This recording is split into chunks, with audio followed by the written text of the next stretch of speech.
c'est Ed là-haut et on se retrouve aujourd'hui pour un petit test de produit que j'ai reçu. Donc c'est un phare arrière pour vélo de la marque Melian X5. Voici le petit packaging. La boîte est plutôt sympa, il y a plusieurs trucs décrits dessus. Bon, apparemment il n'y a pas grand-chose en français. Tout est écrit en anglais. Bon. Après, il y a des descriptions sur les sites quand vous pouvez les acheter, comme sur Amazon, vous avez une description du produit. Donc on va ouvrir tout ça tout de suite, on va voir à quoi ça ressemble. Donc on a le produit, on a 2-3 fixations. Alors moi j'ai déjà monté sur mon vélo, donc du coup j'ai déjà une fixation que j'ai utilisée. Il y a une fixation qui est fournie avec un espèce de circlip qu'on peut mettre autour de la selle ou autour de quelque chose arrondi. Du coup, moi, cette fixation n'est plus disponible dans le pack. Donc, du coup, ici, on a le phare qui est plutôt bien fini, je trouve pas mal. Même le rendu de l'espèce d'éclairage avec les grandes bandes, ça fait plutôt bien. Dedans, c'est une batterie qui est rechargeable. Donc, le câble, là, il est sur mon ordinateur. C'est un USB comme les chargeurs un peu Samsung. Donc, dedans, il y a une batterie qui se recharge du coup sur USB. C'est plutôt bien, je trouve. Au moins, ça évite d'acheter des piles et puis de gaspiller les piles dès que c'est usé, de racheter des piles, et ainsi de suite. Donc, cette petite batterie est plutôt sympa. Pour l'instant, moi, je l'ai déjà pas mal utilisé. Et je ne l'ai pas encore rechargé une seule fois, alors que je dois être à, je sais pas moi, aller en heure, je dois être à 3-4 heures d'utilisation. Donc là, vous avez la petite télécommande, du coup, sans fil, qui est en Wi-Fi.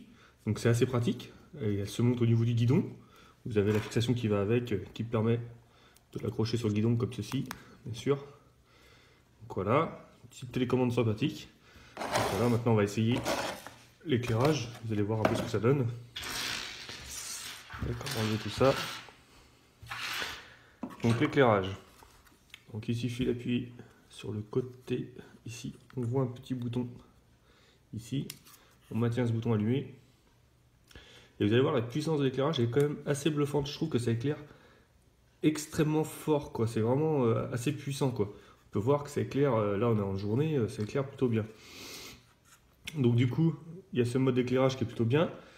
C'est l'éclairage basique, en fait, fixe, qu'on peut voir derrière le vélo, normal. Après, vous avez, du coup, si vous utilisez la petite télécommande, vous avez la possibilité de mettre le clignotant à gauche. Donc, après, j'ai essayé de nuit de le mettre. Là, effectivement, à la vidéo, c'est relativement près, donc du coup, on voit bien que ça oriente vers la gauche, et puis du coup, c'est un clignotant, quoi. Mais je suis pas sûr que l'automobiliste qui est dans sa voiture, et qui est à, je sais pas moi, une dizaine ou une quinzaine de mètres de vous, il voit vraiment ce système d'éclairage comme un clignotant. Je pense plutôt qu'il voit ça comme quelque chose qui clignote, mais qui donne pas forcément de direction. Donc, à faire attention quand même en circulation quand vous tournez. Pensez quand même mettre à votre bras quand même pour vraiment être sûr que la personne ait bien compris.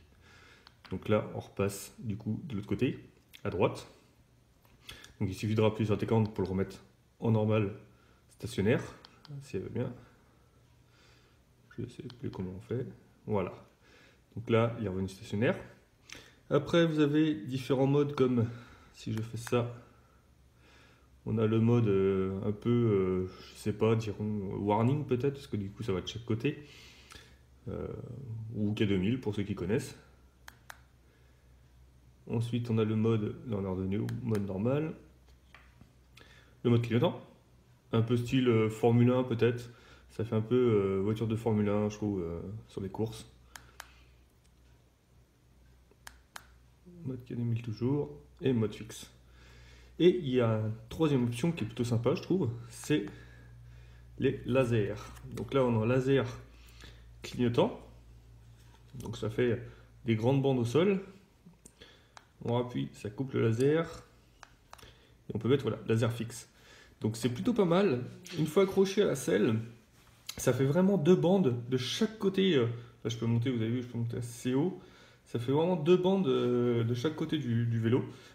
Ce qui donne une petite marge de sécurité. Peut-être que l'automobiliste, dès qu'il voit le trait, bah, il se met derrière le trait, il évite de se rapprocher. Donc c'est vrai que c'est pas mal pour écarter un peu les voitures. Donc voilà, vous avez deux lasers. La portée est vraiment assez puissante. Bon là, on se rend bien compte sur la vidéo, mais ça va extrêmement loin quand c'est incliné. Donc généralement, c'est pour faire deux bandes parallèles au sol, ce qui est plutôt bien. Et vous pouvez toujours, une fois que ces bandes parallèles sont mises, toujours mettre, je sais pas, le phare clignotant.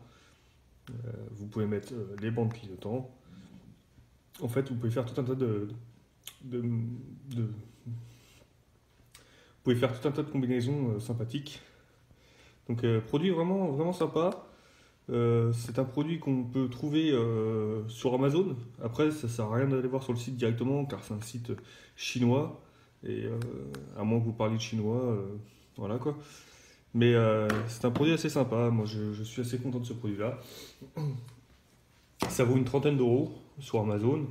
Je pense que c'est un produit qui les vaut quand même largement parce que vu la qualité, vu le fait de la batterie, vu le nombre d'éclairages, vu la puissance, moi j'ai utilisé pas mal de fois en sortie de nuit. Euh, Franchement, l'éclairage rouge vif derrière est quand même vraiment très puissant. On le voit de très très loin et c'est vrai que ça rassure un petit peu quand vous êtes en vélo et que vous avez quelqu'un qui arrive sur vous derrière. D'avoir un bon éclairage comme ça, c'est vraiment pratique.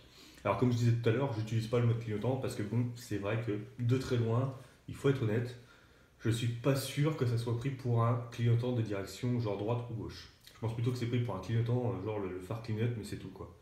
Donc à faire attention à ça. Donc voilà, j'espère que cette vidéo vous aura plu. N'hésitez pas à mettre un pouce bleu et à vous abonner à ma chaîne pour d'autres tutos et d'autres essais d'objets high-tech. Allez, à plus!